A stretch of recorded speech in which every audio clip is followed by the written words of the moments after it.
Praise the Lord. खुदावंद का शुक्र हो कि एक बार फिर से हम उसके हजूरी में आ सके ताकि उसकी कलाम से जान सकें कि वो अपने कलाम के ज़रिए हमको क्या बताना चाहता है। मैं आपके सामने पढ़ूँगा भजन संहिता ज़बूर 5वां बाब और उसकी तीसरी आयत। ज़बूर 5 और उसकी तीसरी आयत। और यहाँ पर खुदावंद का कलाम हमको बताता है, आए खुदावंद, सुबह को मेरी आवाज़ तुझे सुनाई देगी और मैं सुबह को दुआ करके तेरा इंतज़ार करूँगा। मैं फिर से पढ़ दूँ, आए खुदावंद, सुबह को मेरी आवाज़ तुझे सुनाई देगी और मैं सुबह को दुआ करके तेरा इंतज़ार करूँगा। खुदावंद अपने कलाम के पढ़े और सुने जाने पर बरकत दे। आज हम जिस बात पे गौर करेंगे जो हमने अभी पढ़ा, उसमें मैंने देखी कि दो चीज़ें इसके अंदर नज़र आती हैं। पहली चीज़ तो ये कि सुबह दुआ करना, और वो भी सुबह को, एकदम सुबह को। और फिर दूसरी बात, उसके बाद इंतज़ार करना। हम कहते हैं कि मैं सुबह को, भोर को, मतलब अर्ली इन द मॉर्निंग, एकदम सुबह सवेरे तड़के उठ के मेरी आवाज़ तुझे सुनाई देगी, यानी दुआ मैं तेरे सुनता आऊँगा और दुआ करके मैं तेरा इंतज़ार करूँगा। ये बात बताएंगे, पहली चीज़ सुबह की दुआ और दूसरी चीज़ इंतज़ार करना दुआ के जवाब का। ये दो बातों पे आज हम गौर करेंगे। और ये जो एक ही आयत है, लेकिन ये बहुत ही बेहतरीन आयत है और एक बहुत बेहतरीन दुआ है जो खुदा से दाऊद करता है। और एक बहुत ही बेहतरीन ऐलान भी है जो अपनी ज़िंदगी में करता है कि मैं ऐसा करूँगा। और तीसरी चीज़ ये है कि और ये बहुत ही बेहतरीन पैगाम भी है, संदेश भी है हम सब के लिए। और इसको आगे उसका खुलासा करेंगे खुदावंद के वचन से। तो और ये जो आयत है, इसमें जो दाऊद कहता है वो बड़े ईमान के साथ कहता है, बड़े भरोसे के साथ कहता है। देखें किस तरीके से, क्योंकि दाऊद जानता था कि सुबह का वक्त खुदा के पास आने का है और खुदा सुबह के ही वक्त मिलता है। और ये बात हमको खुदा का कलाम बताता है। खुदा के कलाम से देखते हुए चले गए आगे किस तरीके से कलाम हमें बताता है किस तरीके से कौन सा वक्त है जब हमें खुदा के पास आना चाहिए और खुदा उस वक्त हमें मिलता है। अगर मैं आपके सामने पढ़ूँ भजन संहिता ज़बूर 32 और उसकी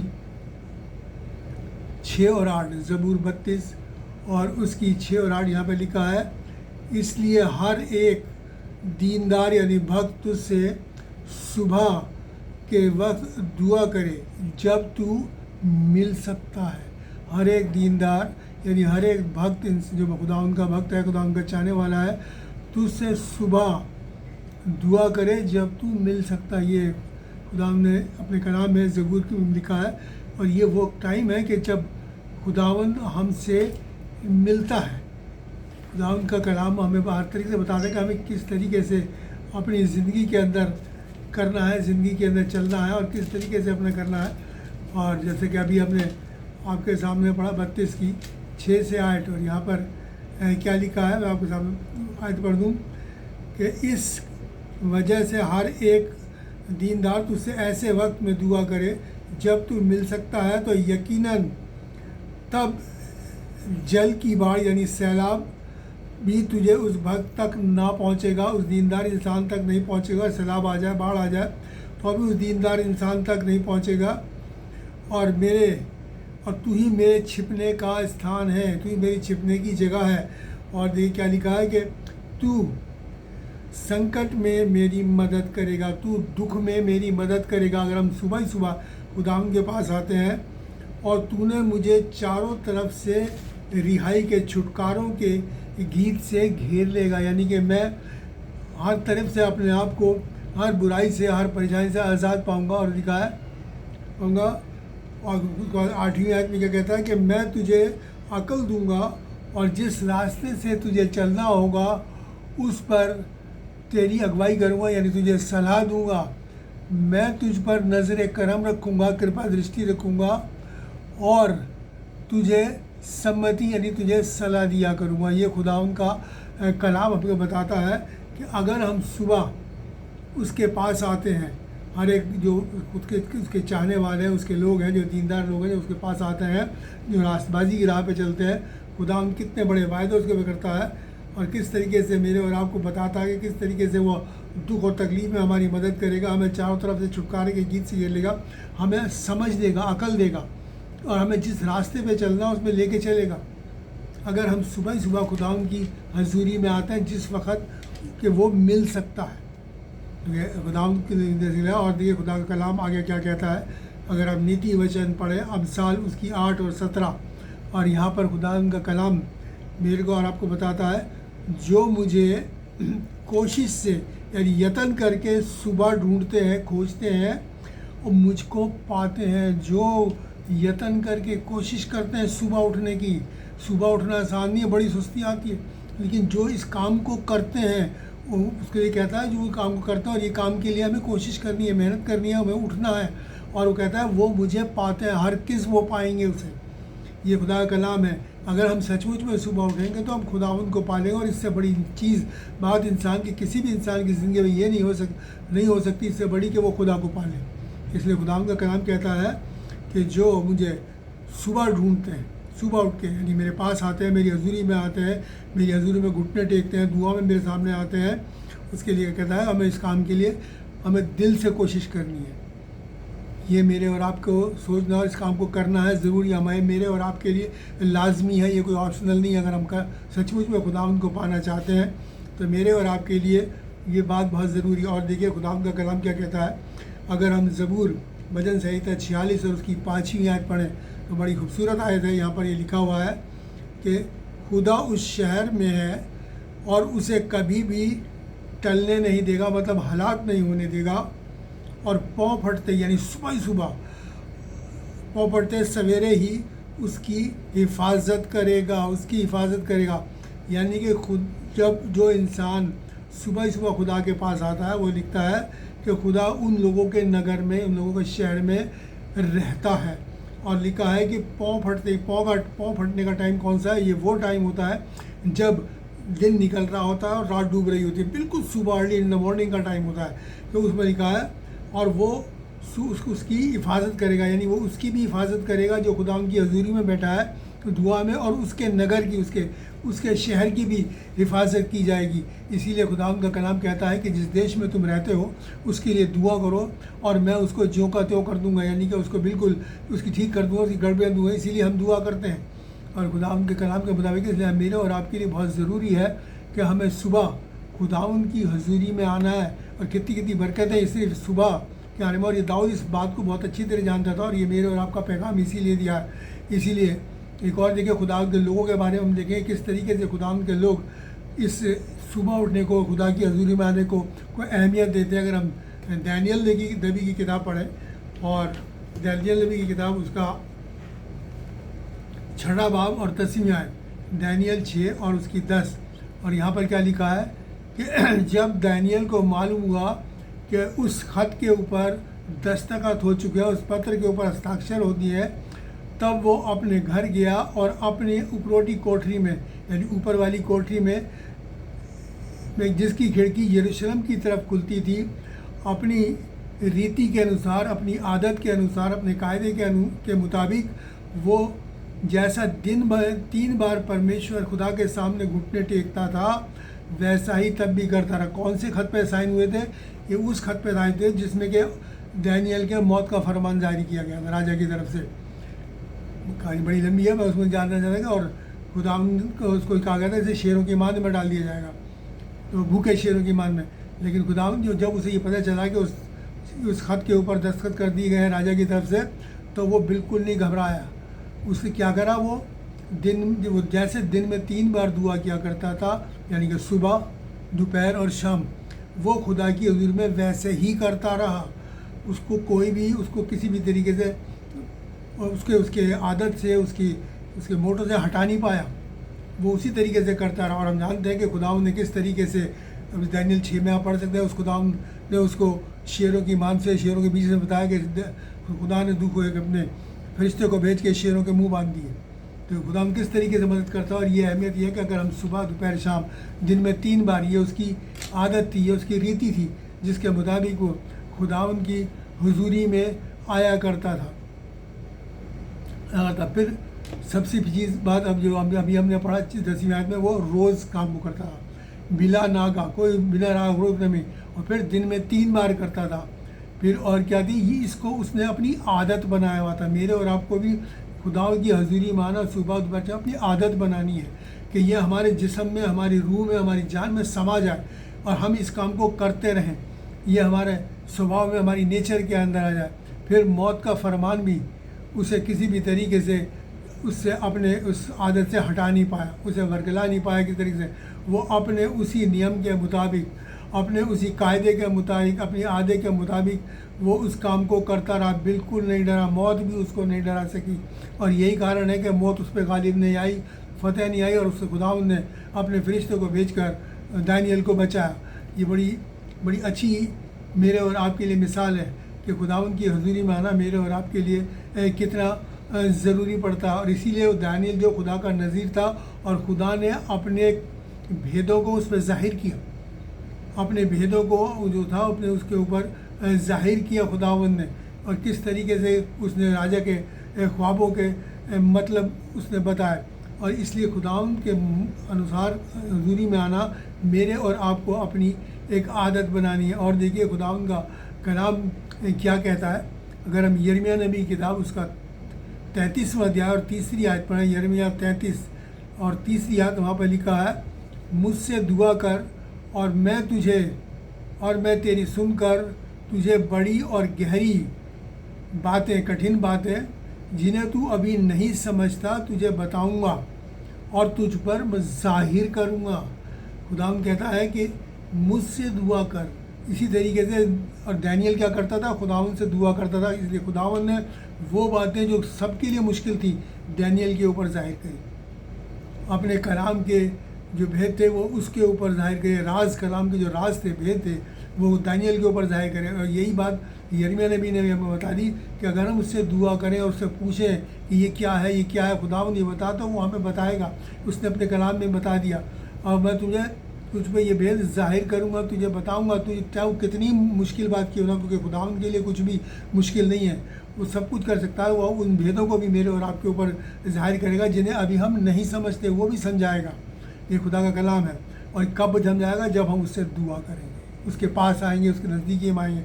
और देखिए क्या कहता है खुदावंद का कलाम, भजन संहिता ज़बूर 55 और उसकी 17वीं आयत में क्या लिखा है। और ये दाऊद कहते हैं कि सुबह को, शाम को, दोपहर को मैं तेरी दुहाई दूंगा, यानी तुझसे फरियाद करूंगा और वो मेरी आवाज़ सुन लेगा। यहाँ पर भी यही बात कहते हैं कि वो भी दिन में 3 बार दुआ करने के लिए करते हैं कि मैं सुबह को भी, शाम को भी और दोपहर को भी तेरी फरियाद कर, तुझसे फरियाद करूँगा, तेरी दुहाई दूंगा, तेरे नाम को पुकारूँगा, अपनी मिन्नत, इल्तिजा और शुक्रगुजारियाँ तेरे हजूर में गुजरानूँगा और तू मेरी आवाज़ सुन लेगा। ये ईमान है, ये उसका ईमान है कि मैं मांगूंगा वो देगा, क्योंकि उसने कहा है कि मांगो तो मिलेगा। और इसी तरीके से जो आपने इसमें कहा कि मैं सुबह उठ कर दुआ करूँगा और फिर तेरा इंतज़ार करूँगा, क्योंकि खुदा को, दाऊद को पता है कि जब हम मांगेंगे तो वो हमें देगा। इसलिए मेरे और आपको इंतज़ार भी करना है अपनी दुआ करने के बाद। ये नहीं कि बस हफड़ा तफड़ी मुझे कुछ नहीं हो रहा, नहीं, ऐसा नहीं है। खुदा अपने वक्त पर सब काम करता है, अपने वक्त पर सब काम करता है। और ये वो खुदा है जो कभी झूठ नहीं बोलता, कभी झूठ नहीं बोलता। गिनती 23 और उसकी 79 आयत में आप लोग इस बात को गिनती की किताब में पढ़ सकते हैं कि वो सुन लेगा। लिखा है कि खुदावंद इंसान नहीं कि वो झूठ बोले, वो कभी भी झूठ नहीं बोलता। इसलिए खुदा ने कहा है कि मैं तुझे बताऊंगा तो बताएगा, लेकिन मेरे और आपको कब बताएगा, जब मेरे और आप वो उसकी हजूरी में आना, सुबह दोपहर शाम खुदाम की हजूरी में आना। कई बार क्या होता है जब हम ऐसा नहीं करते, जब हम खुदाम की हजूरी में नहीं आते, तब क्या होता है हमारी ज़िंदगियों के अंदर क्या होता है, क्या कई बार हम कहने लगते हैं क्या हुआ कि हमारे सारे काम बिगड़ रहे हैं, पता नहीं हमारे साथ हो क्या रहा है। फिर सुबह से शाम तक हमारे साथ ऐसा क्या बुरा हो रहा है, जब भी देखो बुरा हो रहा है, किसी काम में हाथ डालो वो नहीं होता, हर काम में हमारे साथ बुरा होता है। आज क्या उस सुबह से मेरी पत्नी से झगड़ा हो गया, पड़ोसी से तू मैं हो गई, बच्चे बिगड़ रहे हैं, बच्चे जो है गुमराह हो रहे हैं, बुराई के रास्ते के ऊपर जा रहे हैं। ये सब क्या हो रहा है?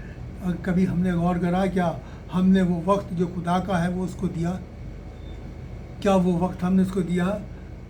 अगर हमने वो वक्त उसे दिया होता तो आगे हम देखें किस तरीके से उस वक्त को भी हमें देना है उसे, तो क्या हमारी ज़िंदगियों की ये सब बातें नहीं होती। हमारी ज़िंदगियों में खुदावंद ने कहा है कि वो हमारी ज़िंदगियों को आसान और सरल बना देता।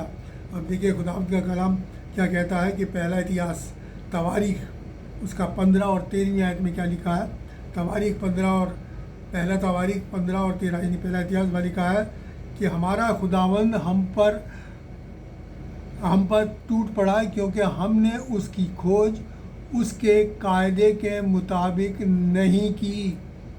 हमने उसकी खोज, उसका कायदा क्या है कि हमें उसकी हजूरी में आना है, उससे मांगना है, दुआ करनी है।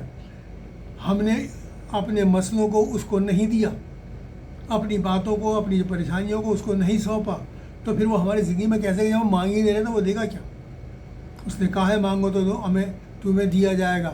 क्योंकि खुदा का कलाम अपने कलाम में कहता है वो हमें कभी भी भूल नहीं सकता, उसकी निगाह हमारे पर लगी रहती है, वो हाथ फैलाया रहता है हमारे चारों तरफ कि कब हम अपने हाथों को उसकी तरफ बढ़ा दें। अगर हम पढ़ें यशायाह नबी की किताब उसका 49 चैप्टर 49वां चैप्टर और उसकी 15 और 16, यशायाह 49 15 और 16। और यहाँ पर देखिए खुदा का कलाम मेरे आपको क्या बता लिखा था। यहाँ लिखा है, क्या हो सकता है कि कोई माँ अपने दूध पीते बच्चे को भूल जाए या अपना पैदा किए हुए लड़के पर रहम ना करे, दया ना करे? तब खुदा कलाम में कहता, हाँ वो भूल सकती है परंतु मैं तुझे नहीं भूल सकता। देख मैंने तेरी सूरत अपनी हथेली पर खोद के बनाई है। ऐसे नहीं लिख रखी, खोद के बनाई है, तू मेरे दिलो दिमाग में बसा है। खुदावंद कहता है तेरी शहरपनाह सदैव मेरी निगाह में रहती है। यानी कि हमारी बाउंड्रीज़ को वो जानता है कि हमारी कितनी हम बर्दाश्त कर सकते हैं। और वो कहता है कि मैं तुम्हें कभी नहीं भूल सकता। एक माँ अपने बच्चे को भूल सकती है लेकिन मैं तुम्हें नहीं भूल सकता। क्योंकि हम देखा है तो कभी भी माँ अपने बच्चों को नहीं भूलती।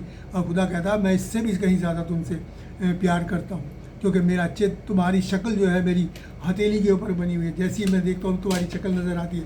इसलिए हम कभी ये ना सोचें कि हम खुदा हमें भूल गया या हम हमारे साथ ऐसा क्यों हो रहा है। उसका रीज़न है, अब देखिए कि हमें किस तरीके से खुदा की हजूरी में आना, जो परेशानियां भी हमने देखी वो किस तरीके से खुदा की हजूरी में आना है। अगर हमें सुबह खुदा की हजूरी में सुबह ही सुबह हम अपने हजूरी में आ रहे हैं, क्या हमने ऐसा किया? देखें, अगर हम सुबह की हजूरी में आते हैं तो हम ध्यान दें, क्या हमने अपनी आवाज़ खुदा को सुनाई, यानी दुआ कही उससे? दूसरी चीज़, सुबह जल्दी उठकर उससे रिश्ता कायम किया, उससे संबंध कायम किया। क्योंकि जब हम दुआ में आते हैं तो हमारा रिश्ता खुदा के साथ कायम हो जाता है। क्योंकि वो दुआ क्या है, एक बातचीत है खुदा के साथ। क्या हमने वो बातचीत की? क्या हमने अपने कामों की सूची यानी लिस्ट या फहरिस्त खुदा को दी? क्या आज दिन भर के लिए ये हमारी ज़िंदगी में हम चाहते हैं करना, या हम चाहते हैं तो हमारी इसमें सहायता कर, हमने खुदा को बताया? फिर क्या हमने उन बातों को खुदा को बताया जो हमें परेशान करती हैं? कि जरा भी हमने पीछे दिन हम कहते हैं ऐसा क्यों हुआ, वैसा क्यों हुआ, बच्चे क्यों कर रहे हैं? क्या हमने खुदा को सुबह उठ के बताया दुआ में, खुदावंद ऐसी बातें ये बातें हमें बहुत परेशान कर रही हैं, हम इन बातों से बहुत परेशान हैं, वो इस परेशानी को दूर करेगा। फिर क्या हमने सुबह उठ के खुदा को न्योता दिया, इनवाइट किया, खुदा को दावत दी कि तू हमारे और हमारे घर में आ और हमारे घर में रहे, हमारे साथ साथ चल, आज पूरे दिन हमारे साथ साथ रहे? उसे दावत दी हमने, खुदावंद को बुलाया। तो अगर हम उसे इनवाइट करेंगे, खुदावंद आज पूरे दिन के लिए हम चाहते हैं, हम अपने आप को तुझे सौंपते हैं और तू हमें संभाल और हमारे साथ साथ रहे। तो जैसे काना गलील में उस मौजूद था, उसने वहाँ परेशानियाँ दूर करी, वैसे ही हमारी ज़िंदगियों में भी उन तमाम दिक्कतों और परेशानियों को, उन तमाम हार्डल्स को जो है वो दूर करेगा। फिर क्या हमने अपने मन की बात को खोलकर खुदा को बताया? खुदा चाहता है कि हम अपने मन की हर बात, अगर हमसे कोई बुराई हुई है, जो भी कोई कुछ ही बात है, वो उसे बता दो, अपने अंदर मत रखो, मत छुपाओ। वो कहता है क्या हमने खोल के बताई? और ये मैं नहीं है, खुदा का कलाम हमको बताता है। वहाँ पर दिखाई गया, अगर हम भजन संहिता ज़बूर 62 और उसकी 8वीं आयत पढ़ें, वहाँ पर क्या लिखा है? हे लोगों, हर वक्त खुदावंद पर भरोसा रखो और अपने दिल की बात उसके सामने खोल कर कहो। खुदा का कलाम कहता है, और खुदा हमारा पनागाह है, खुदा हमारी पनागाह है, यानी हमारा शरण स्थान है। वो हमें पनाह देगा अपने, लेकिन तुम कब? जब अपनी बन की बात खोल के कहेंगे, यानी उसको धार के समान उंडेल देंगे, तब खुदावंद हमारी बात को। अगर हम कुछ छुपा रहेंगे तो जो चीज़ हमने छुपा ली वो हमारे पास रह जाएगी, उसमें खुदा का कार्य हमारी ज़िंदगी में नहीं, कोई काम हमारी इस ज़िंदगी में नहीं होगा। और देखिए खुदा का कलाम हमारे को क्या बताता है। खुदा के कलाम से हम देखेंगे, विलाप गीत हम पढ़ें, जबकि यिर्मयाह का नोहा उसका 2 बाब और उसकी 19वीं आयत में भी ऐसी बात लिखी है। वहाँ क्या लिखा है? रात के हर पहर में उठकर चिल्ला, यानी फरियाद कर, और खुदा के सामने अपने दिल की बात को धार की ना, यानी पानी की तरह उंडेल दे, यानी कुछ मत छोड़। जैसे हम पानी उंडेल देते हैं किसी भी चीज़ से, गिलास से, बाल्टी से, उस तरीके से, और सब खाली हो जाता है, उस तरीके से अपने आप को खाली कर दे, अपनी सारी बातों को खोल के बता दे, खाली कर दे, उंडेल दे। और अपने बच्चों की ज़िंदगी के लिए जो सड़कों पर भूख से बेहोश हो रहे हैं, और उनकी जान के लिए अपने हाथ खुदावंद की तरफ फैला। यानी पहली बात तो हम दुआ में आए और खुदावंद के सामने सारी बात को खोल के बता दें। फिर वो कहता है कि हम कहते हैं ना, बच्चे क्यों बिगड़ रहे हैं? क्या हमने कभी अब खुदावंद के सामने अपने बच्चों, अपने हाथों को उठाया? क्या हम चिल्लाए खुदावंद के सामने कि खुदावंद हमारे इन हालातों को देख, हमारे बच्चे क्यों बुराई की तरफ जा रहे हैं? हमें दुआ करनी चाहिए। अगर बच्चे सो जाए तो हमें रात के हर पहर में उठ कर अपने बच्चों के लिए चला, हमें दुआ करनी है। अगर बच्चे सो रहे हैं तो उनके सोते सोते उनके सिर पे हाथ रख के दुआ कीजिए आप। खुदा अपना काम उनकी ज़िंदगियों में करेगा, उनकी ज़िंदगियों में जो बुराई का साया वो उनके ऊपर से हट जाएगा। ये मेरे और आपको करना है। और क्या है जो सड़क पर लिखा, तुम्हारे बच्चे जो सड़क पर बेहोश हो रहे हैं। क्यों बेहोश हो रहे हो? काई चीज़ से बेहोश हो रहे हैं? वो इसलिए बेहोश हो रहे हैं कि ना तो उनके पास ज़िंदगी का पानी है और ना ज़िंदगी की रोटी, क्योंकि वो दुनियादारी में खोए हुए हैं। उनके पास जो कुछ भी है दुनियावी है, और दुनिया का ऐशो आराम और दुनिया की बातें, दुनिया का अट्रैक्शन है सिर्फ। और जीवन की जल और जीवन की रोटी, ज़िंदगी का पानी और ज़िंदगी की रोटी उनके पास नहीं है। इसलिए क्या हो रहा है? शैतान उनको वर्गला रहा है और वो मार रहा है। वो निरंतर मौत की तरफ बढ़ते जा रहे हैं। और इसके लिए मेरे और आपको खुदा से दुआ करनी है कि शैतान के तमाम कामों को बांध लेना है। और ये हमें बड़े बोझ के साथ करना है, क्योंकि मैं आपको बता दूं कि खुदा हर बात का हिसाब लेगा। जो हमारे बच्चे हैं, वो खुदा ने वो रूहें हैं जो हमें दी हैं, उनका वो हिसाब मेरे और आपसे लेगा, माँ बाप से लेगा। कि अगर वो हलाक हुई तो क्यों हलाक हुई? कहाँ तुमने उन्हें कलाम में तालीम नहीं दी? क्या कहाँ उनके लिए दुआ नहीं गई? इसलिए मेरे और आपके लिए बहुत ज़रूरी है कि मैं और आप खुदा लोगों अपने बच्चों के लिए दुआ करें। और हम जानते हैं, अगर लूका 23 और 28 में पढ़ें तो वहाँ पर क्या लिखा है कि जब खुदावंद मसीह सलीब लेके जा रहे थे और औरतें उसके पीछे रोती हुई जा रही थी, तो खुदावंद ने मुड़कर क्या कहा? मेरे लिए नहीं बल्कि अपने बच्चों के लिए रो। क्योंकि खुदावंद ने उस समय वो जानता था, वो शुरू की बात आखिर से करता है। उसे पता था कि आखिर के दिनों में क्या बुरा हाल होने वाला है, किस तरीके से बच्चे गुमराह होंगे। तो इसके लिए क्या करना था? रो के चिल्ला के दुहाई देनी थी, खुदा के सामने हाथ फैलाना था हर रात को उठ के खुदावंद इन बच्चों को संभाल, और हमें अकल, समझ और बुद्धि दे कि किस तरीके से हम इनकी परवरिश करें और किस तरीके से इनको सही राह पे रख सकें, ज़िंदगी का पानी, ज़िंदगी की रोटी इनको दे सकें। और जब हम इन्हें खिलाएं तो इन्हें वो इनके दिलों में और दिलो दिमाग के अंदर बैठ जाए, ताकि ये ज़िंदगी की राह पे चलने वाले बन सकें, मरने वाले, बेहोश होने वाले नहीं, बल्कि ज़िंदगी की राह पे हमेशा की ज़िंदगी को पाने वाले बन सकें।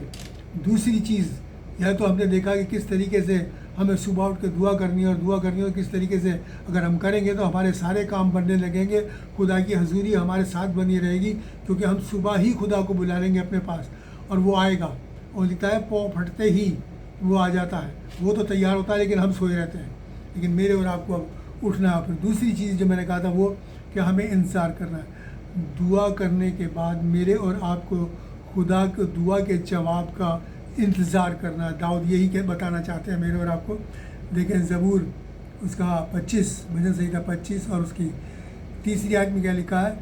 जितने मेरी बाट जोते हैं, यानी कि मुझे ताकते हैं, जितने मेरे मुंतज़िर हैं, उनमें से कोई भी शर्मिंदा नहीं होगा, लज्जित नहीं होगा।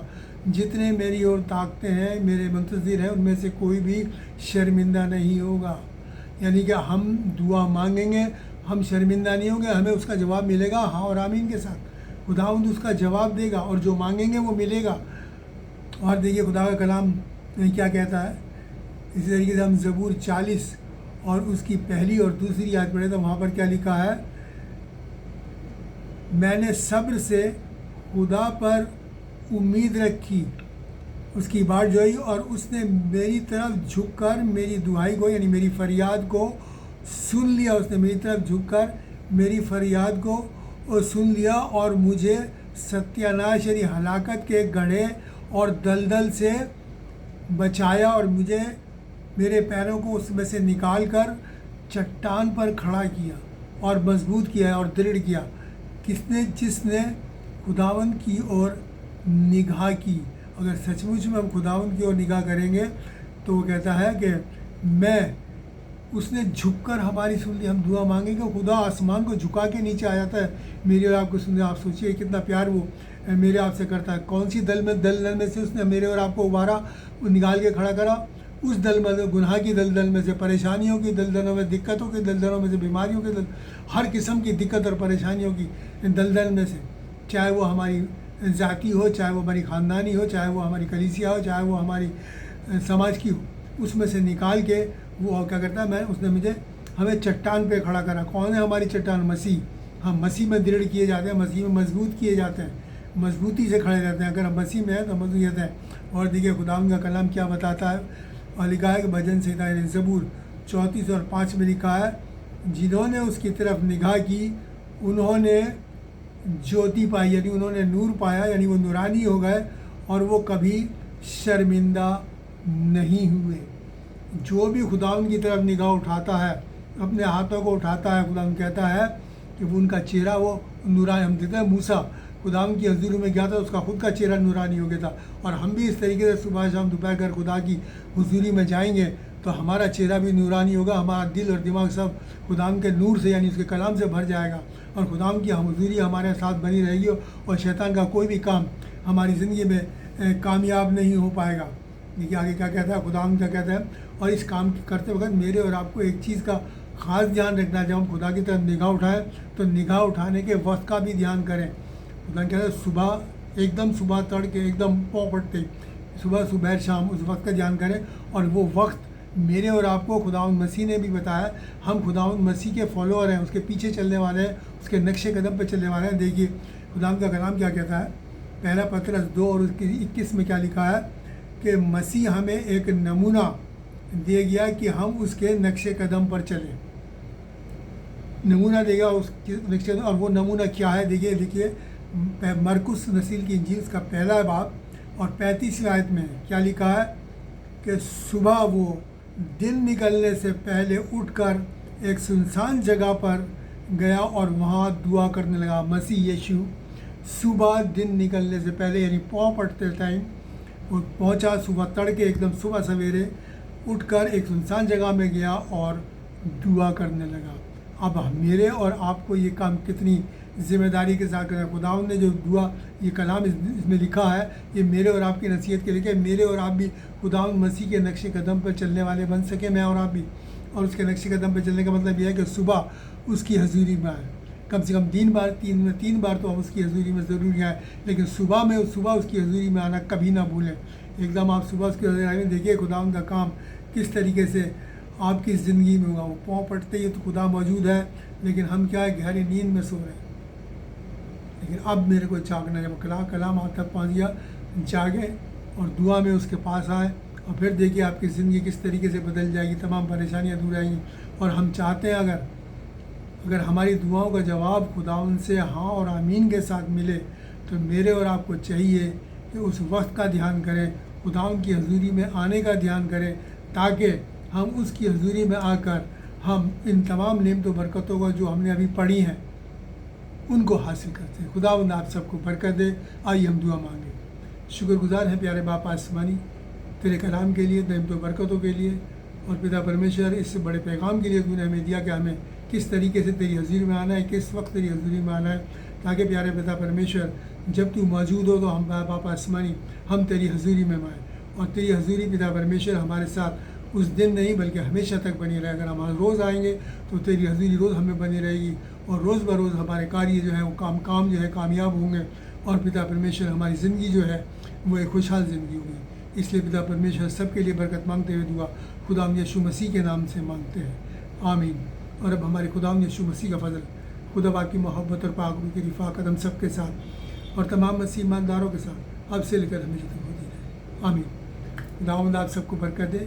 और मैं आपसे फिर से इल्तिजा करूँगा, रिक्वेस्ट करूँगा कि इस कलाम को ज़्यादा से ज़्यादा शेयर करें, सब्सक्राइब करें, ताकि आप तक पहुँचे और दुनिया के छोर तक पहुँचे, ताकि वो लोग जो जिन्हें अभी तक इस बात का नहीं पता है वो भी खुदाम की हजूरी में आना सीखें, ताकि उसकी नेमतों और बरकतों को पाकर उस अब्दी ज़िंदगी को पा सकें, और वो बच्चे जो गुमराह हो रहे हैं वो ज़िंदगी के पानी और ज़िंदगी की रोटी को हल कर सकें। God bless you. खुदा आप सबको बरकत।